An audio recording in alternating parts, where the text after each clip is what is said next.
त्यामुळे ते स्मार्ट गुंतवणूकदार म्हणवले जातात. यामध्ये पहिला टप्पा किंवा पहिली टिप्स मी तुम्हाला जी सांगत आहे, आर्थिक नियोजन. तुमचं उद्दिष्ट निश्चित करा आणि त्यानुसार गुंतवणूक करा. मागे देखील मी सांगितलंय, तुमचं जे काही स्पेसिफिक पैशांचं जे उद्दिष्ट आहे ते फिक्स करून त्यानुसार आपण काम करायला पाहिजे.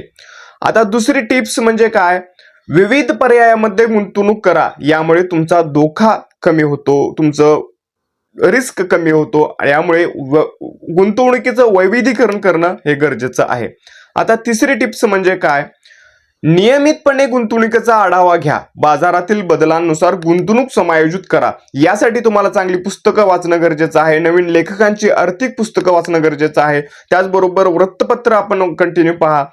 टीव्हीवरती CNBC सारखं चॅनल आपण हाताळणं पाहणं गरजेचं आहे, जेणेकरून रोजच्या रोज काही नवीन माहिती मार्केटमध्ये येते का हे आपल्याला त्या ठिकाणी लक्षात येतं. त्यामुळे आपण माहितीचा आढावा सारखं घेऊन आपल्या गुंतवणुकीवरती वारंवार महिन्याला 3 महिन्याला आपलं लक्ष असणं गरजेचं आहे. आता गुंतवणुकीतील जे धोके असतात पण ते योग्य प्रकारे व्यवस्थापित केले जाऊ शकतात हे आपण पाहूया. धोका कमी